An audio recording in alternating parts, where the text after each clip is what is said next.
Hi, I'm Gareth Spence and welcome to Tech Talk.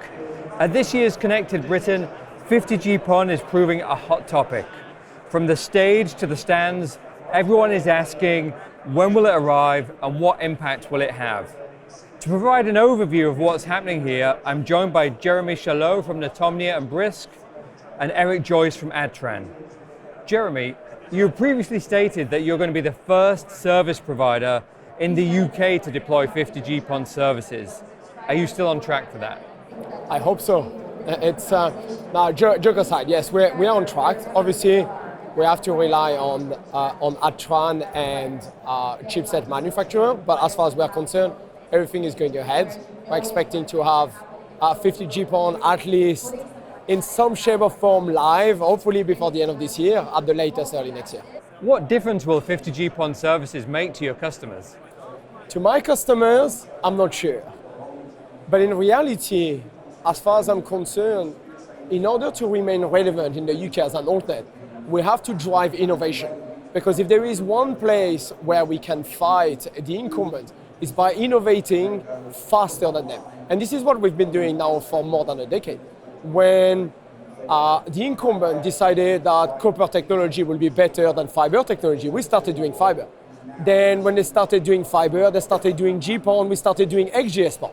Now they finally caught on and decided that XGS-PON maybe is a good technology. Therefore, I start moving on to the next one, which enables me to provide in general services that will be much better, much faster, and ultimately makes my company better for the foreseeable future and therefore better for my customers.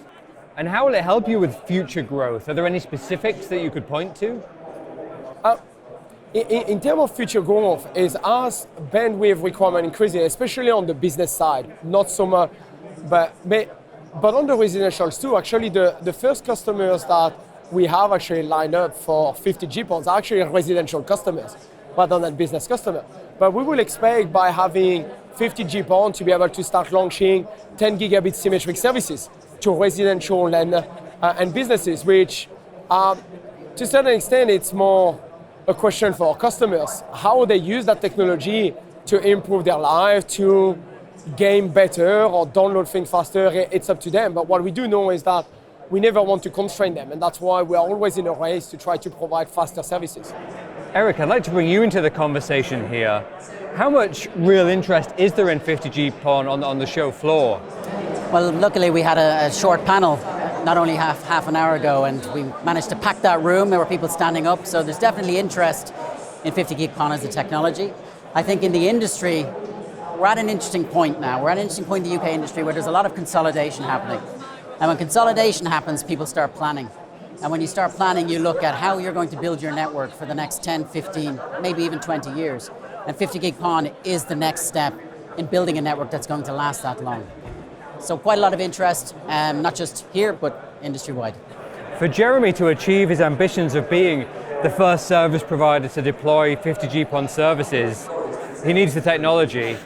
How is Adtran's solution developing? So we're working extremely hard at the moment. As Jeremy mentioned, there's always chipset supply issues, but we've built the product, or we've designed the product.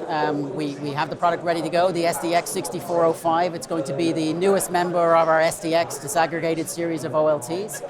It'll give us a 4-port 50G PON capability. We're working on the hardware and software packages at the moment, and we hope to have it available to Netomnia as our first customer in the UK, certainly before the end of the year. We want live service before the end of December. Fantastic. Gentlemen, thanks for joining me today.